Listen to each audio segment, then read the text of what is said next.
Nigeria's cost of printing bank notes drops 28.84%. Hong Kong's Hang Seng Index plunges nearly 2% as Chinese real estate shares fall. Plus, OPEC agrees to stick to oil production plan, defying U.S. pressure. Details of this and more on Business Express on the network service of the NTA, and we are reaching you from Abuja, Nigeria's capital. I am Benny Adams, your guide.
Good to have you join us on the business side of life, and we'll start by telling you that to address issues associated with the review of national minimum wage, the National Salaries, Incomes and Wages Commission will be embarking on monitoring of compliance on implementation of the national minimum wage to enable governments and employers plan ahead for next national minimum wage. The chairman of the commission, ECPO, says the idea, which will be an interagency collaboration, is meant to gather evidence on compliance and difficulties faced by stakeholders.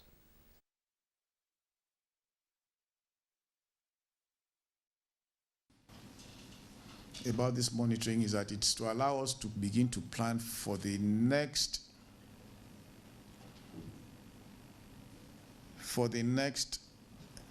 National Minimum Wage Act. Similarly, to succeed in the formulation of remuneration policies, especially in specific sectors like health and education, particularly at the tertiary levels, the Commission is requesting for updated statistics of staff in federal hospitals, medical centers, and clinics in ministries, departments, and agencies. To the Federal Ministry of Health.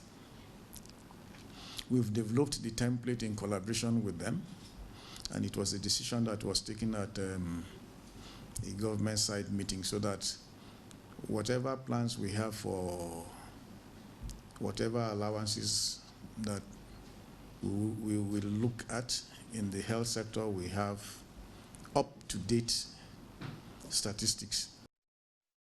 And the Central Bank of Nigeria has slashed its expenditure on currency printing from 75.523 billion naira in 2019 to 58.618 billion in 2020. This was contained in the bank's 2020 currency report posted on its website. The report also indicates that the bank spent the sum of 64.040 billion naira in 2018. The reduction is in line with objective of Godwin Emefiele's CBN to cut the cost of printing banknotes and cash management in the country. The new naira was also initiated in line with the policy. According to the report, the total cost incurred on printing of banknotes in 2020 amounted to 58,618.50 million naira, compared with 75,523.50 million in 2019, indicating a decrease of 16,905 million, or 28.84%. Oil prices rose on Friday, staging a partial recovery after OPEC Plus producers rebuffed a U.S. call to raise supply and instead maintain plans for a gradual return of output halted by the coronavirus pandemic. Brent crude rose 53 cents to $81.07 a barrel after falling nearly 2% on Thursday. U.S. oil gained 96 cents to $79.77 a barrel, having declined 2.5% in the previous session. The OPEC Plus group of major producers agreed on Thursday to stick to their plan to raise oil output by 400,000 barrels per day from December, ignoring calls from U.S. President Joe Biden for extra output to cool rising prices. Let's take a look at the commodities market.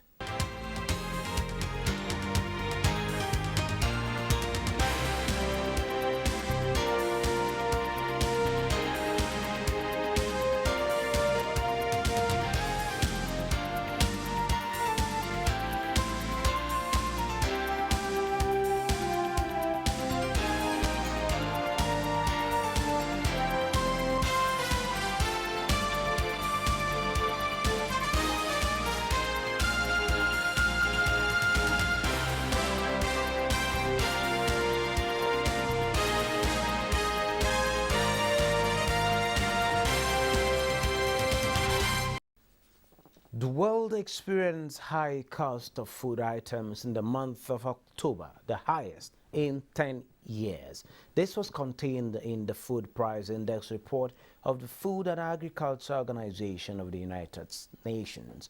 Our agriculture correspondent Musa Baba Aliu takes a look at the food prices report and the situation in the Northeast. The Food Price Index, compiled by the United Nations Agency, tracks international prices of the most globally traded food commodities in the month of October. Global food prices, according to the survey, increased by 133.2 points in October, higher than the 129.2 points recorded in September. The breakdown shows that cereal price index rose by 3.2%, with wheat jumping up the highest since 2012. The demand for agricultural produce by agro-processors and merchants is also aggravating food price challenges in the northeastern Nigeria.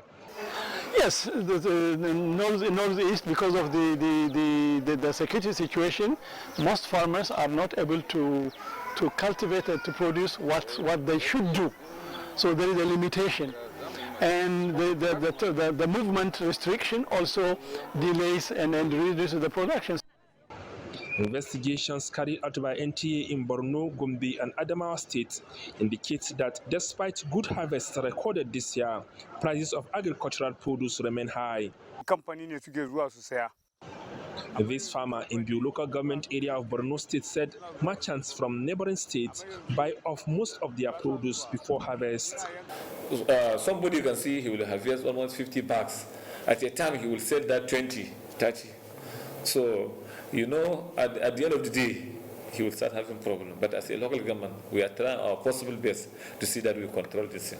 In Yola, Gombe, and Bauchi states, reports indicate that prices of produce such as maize, millet, and rice paddy have dropped. From Yola, Adamawa State, Musa Baba Aliyu, NTA News. Thank you, Musa Baba Aliu. And joining me to discuss more on global food prices is the National Secretary, Federation of Agricultural Commodity Association of Nigeria, Bello Dogondaji. You're welcome to Business Experts. Thank you very much. Well, like you just had Musa Baba Aliu's report and the one before this, the month of October witnessed the highest in 10 years, of course, of food prices globally. Can you give us a little bit of details of what is responsible for these hiking prices? There has been a reduction in the production of foods, agricultural foods, for human consumption, for human and animal consumptions. That's across the globe, or you're talking about a situation of Nigeria? And what is responsible It is COVID-19 pandemics, which has dealt with the entire world. Then other issues. When you come to Nigeria also, we have our own issues, which centered around where this farming is done. Okay, before we come to the Nigerian situation, Yes. still looking at the global picture. Yes, COVID-19 affected production. Absolutely. Then again, we also understand that there are some economies, even up to this moment, observing restrictions where you still have lockdowns. Can that also be responsible? Are we still importing some food items from outside these countries for us to say disruptions in the supply chain is also responsible? Well, to some extent, when you have restrictions, then restrictions will tantamount to a lot of issues that will bring about shortages. Yeah. That's to my own understanding. And I think to a large extent it applies in this circumstance. So take us through the Nigerian situation.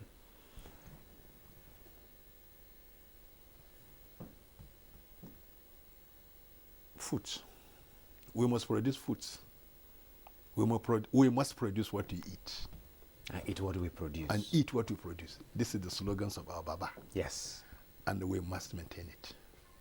But again, if you look at it, there has been a lot of interventions to ensure that this is not just a saying or not just a talk, but this talk is being worked with the CBN coming up with the anchor borrowers, Yes. where you have the rice, the mass production of rice, and we have maize, went into cotton, say maybe for production, not food, but some other agri-commodities. And there's been some other different interventions by the CBN to ensure that the commodities exchange are empowered enough to ensure that they bring in off-takers to take this produce from the farmers for onward consumption, whether locally or internationally. What is wrong with that process? That has impacted a lot on our local on our local production of foods, especially the foods we eat. Take for instance the rice. There's a lot of revolution in the rice production in this country, right from the day the Anchor borrowing was Anchor borrows program was launched at Benin Kebbi. That was 2015 when this government came to power. And from that day to date, there has been significant improvements, especially on rice. Okay. Yes. Other commodities across the board, maize, sorghum, yam, cassava, sesame, quite a number of commodities that we produce in this country. They are flourishing. Okay. With this flourishing, why do we still have hike in prices? Well, you see, you are talking of the global trend. No, we're talking about the Nigerian situation now. Are you saying there's a price hike in Nigeria? It fluctuates. It's fluctuations, and those fluctuations sometimes they are normal. Okay. When you are off season, you will not expect it. You will not expect the same price with when it is off season. Sure. And like we are harvesting now. Maize until now it is about 20-something thousand, 22, 21 Per bag. per bag. It has reduced to 18, 17, up to 15. That's for a 12 kg bag? No, the 100 kg bag. 100 kg. Yes, it has reduced. Why did it reduce? Because we are harvesting. But like what you have said a moment ago, this is the time that people are taking advantage to stock in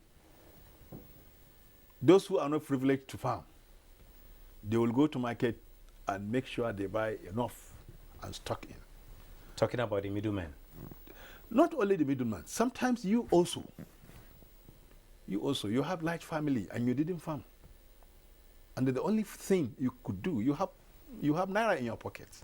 Then you go to market, buy 10, 20 bags at a time. So, okay, how about the activities of middlemen where they have this money, this is harvest period, they go to all the local markets around and ramp up the surplus supply to get to stock it to that point where you have high demand and little supply for them to bring it out to make more money on it, where they make money rather than the farmer himself? Well, that is the value chain. In a complete value chain, the activities of the middlemen must thrive because they are part and parcel of the chain. Yeah, they are part and parcel of the chain. So I did not part of the challenge in the pricing system that we witness from time to time. Well, the pricing system, is a mechanism, and there's a lot of process in it. From the farmer, if he goes through the anchor borrowing, yes, by the time he is about to harvest, already there's an off-taker. There's an off-taker waiting for him, because but the off-takers were factored. Yes, legally. Yes, They are factors, which is good. Yes, Okay. but are they not the same middlemen? Yes, There's the legal middleman and the illegal middleman. But the only thing, they have been identified and they are captured in the economic of production.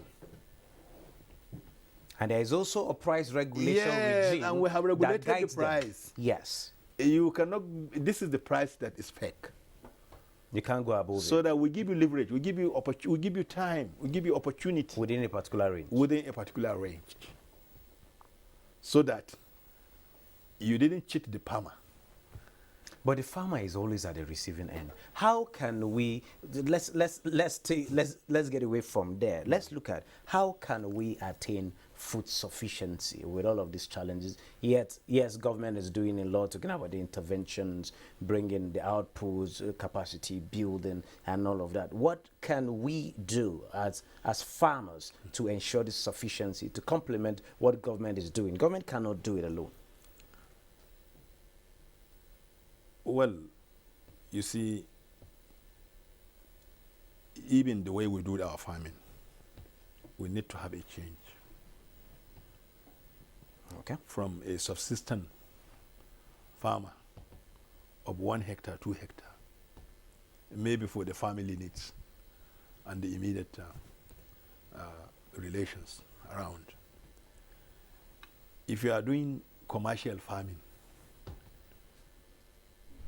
very few farmers will produce enough. And if you go by the cost of that production, of what it will take to produce commercially, it may even be less. Because there are a lot of issues.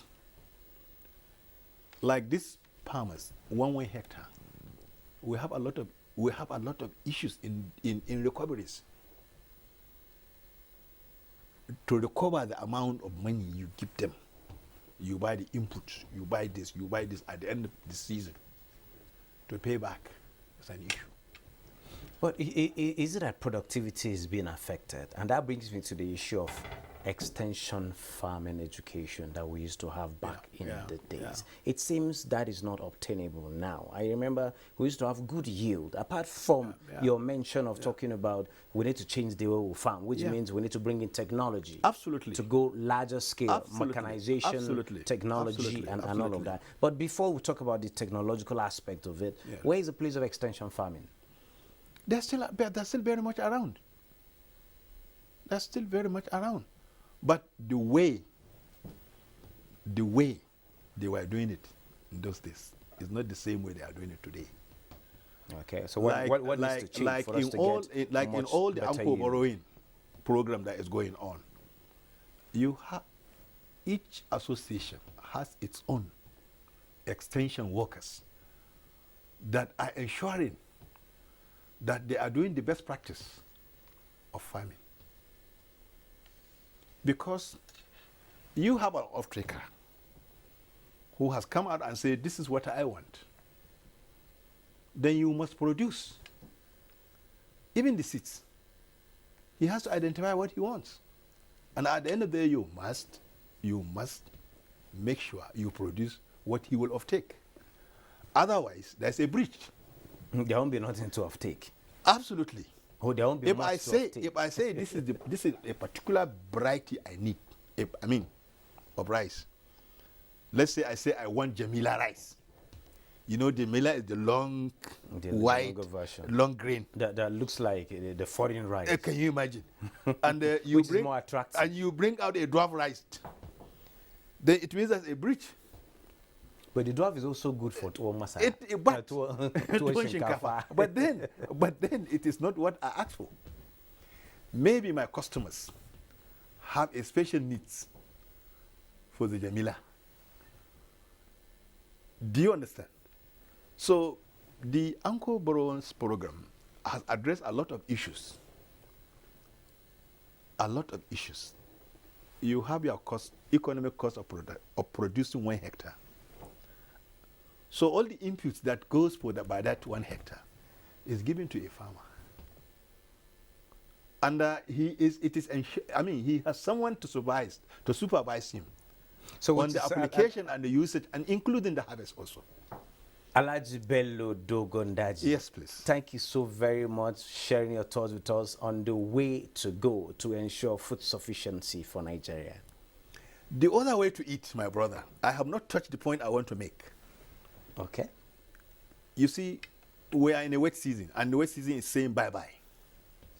So what but another season is coming to a dry season. For want of time, can you wrap this in less than a minute? Dry season. Yeah. Let's take maximum advantage of dry season in this country. We can run it twice. Wow. Yes. And between double November, February, March 1. Maybe April, May, June, July. Another one. Wow. It means if we have shortfall of food production, we can use dry season to bridge up. That's very true. Thank you so very much. This country is so blessed. We're going to consult you for more, and I'm sure our viewers out there have gotten the advice that we can actually run 2 seasons in the dry season. Yes. Well, next is the global market with Bosede Abel. Hello and welcome to the Global Market Review. Global markets are affected by various continental factors this Friday. For the United States, reports say investors are awaiting the release of October non-farm payroll numbers Friday morning. Consensus estimates call for 450,000 jobs added. Stock futures rose slightly ahead of the highly anticipated October jobs report. Futures on the Dow Jones Industrial Average rose 2 points. S&P 500 0.21% and Nasdaq Composite also topped 0.52%. European markets were slightly changed on Friday as investors access corporate earnings reports and the latest policy decisions from major central banks. CAC 40 appreciated 0.32%, FTSE 100 0.47%, and DAX also topped 0.14%. Shares in Asia Pacific were mostly lower on Friday, with Hong Kong listed property developers weighing heavily on the Hang Seng Index. Hong Kong Hang Seng Index slipped 1.41% at 24,870.51. The Nikkei dipped 0.61% across 29,611.57, and the Shanghai Composite also depreciated 1.00% across 3,491.57. Thank you, Bosede. On that note, Business Express continues Monday.